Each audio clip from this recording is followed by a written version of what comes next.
Jacqueline Garcia is a Latina journalist that came to the United States from Mexico at such a young age as an undocumented person that only knew Spanish with mixed emotions over finding her place in a new country, but she had a desire to achieve great things and become a voice for other people in her community.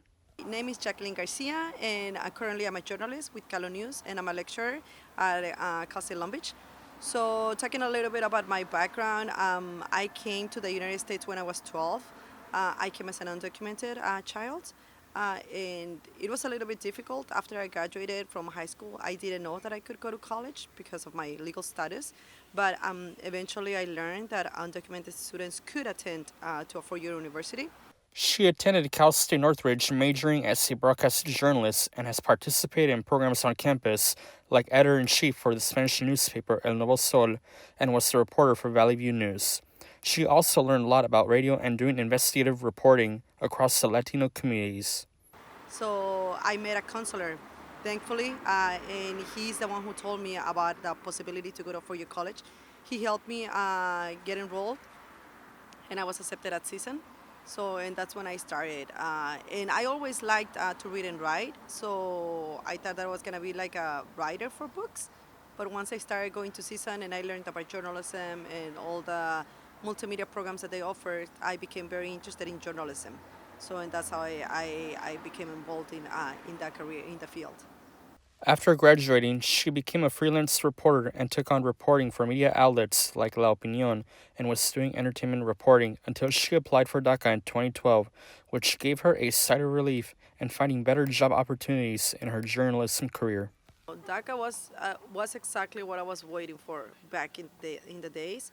So I graduated in 2010 again when there was no help at all for undocumented youth except AB 540. So in 2012, DACA was approved. Was in Back then I was working just doing non-journalistic work. So as soon as I was able to apply for DACA and I received it, I was able to apply for my job in journalism, what I wanted to do. So then I started working as a journalist. And also I was able to travel to Mexico, which I hadn't done it like for quite a amount of years. So, and it was really good because through DACA you could also apply for another permit that is called advance parole, which allow you to leave the United States and come back. Back then, right now I don't think it's very easy anymore, but back then you could do that. And that also helped me to go to Mexico and visit family members. Garcia's story is unlike anything, from attending college as an undocumented student with a broadcast journalism major, finding a community that makes her feel welcome, and traveling halfway the world and taking part in networking programs like the National Association for Hispanic Journalists, which have helped her become the person she is today. This was very interesting. When my counselor told me about the possibility of my counselor at Trade Tech, when he told me about the possibility to go to college, he said because back then there was no the only law that we had was AB 540, which is the law that allows students to pay in-state tuition, but there was not the state law, which is the California Dream Act, which allows students to apply for state financial aid. So back then, what we had to do was apply to scholarships. So my counselor, I always remember, and probably I have it somewhere. So he gave me a list of about 12, 14 pages of scholarships that they were being offered to undocumented students. So I applied to several of them, and I received one of them. With the ongoing immigration raids and violence affecting the diversity and Latino communities, she's been using her voice as a journalist to help families, loved ones, and inform the public without causing panic and fear. I think that one of the things that I have found throughout time, because I have been undocumented for so many years, luckily right now I'm a U.S. citizen, but I was undocumented for many years. So I kind of learned how to live like without being so afraid, because an immigrant person like is in danger every single day, not just because the ICE raids are happening.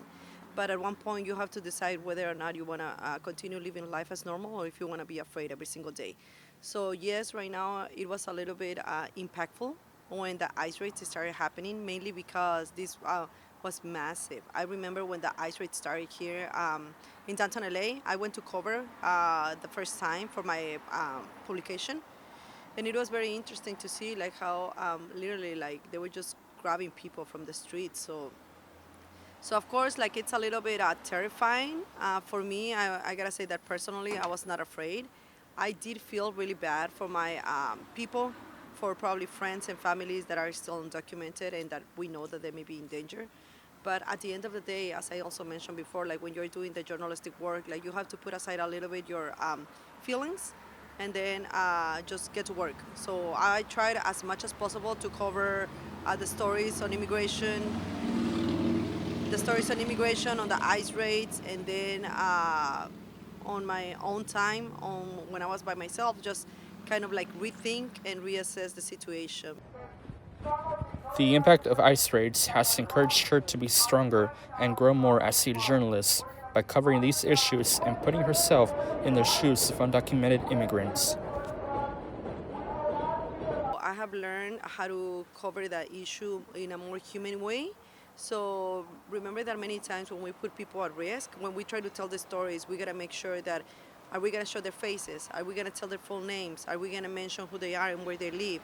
Or are we just gonna be like more careful with that and they just try to tell the story, which in reality is what happens. Like we really wanna tell the story without putting people in danger. So definitely, like that situation has helped me a lot, like grow more as a journalist, and mainly because this is something that we hadn't seen before ever. So in my lifetime, like I hadn't seen this until right now when we started seeing these massive ice raids.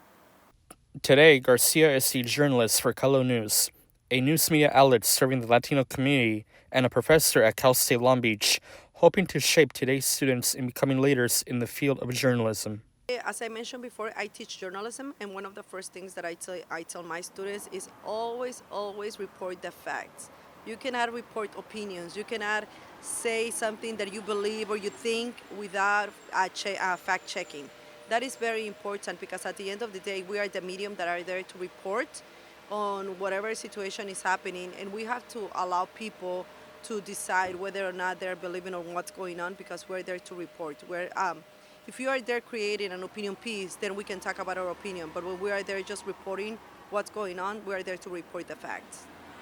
Garcia believes that there is a promising future for journalism with the evolution of technology and how journalists make time with getting their information using artificial intelligence to help them focus on in-depth and investigative reporting.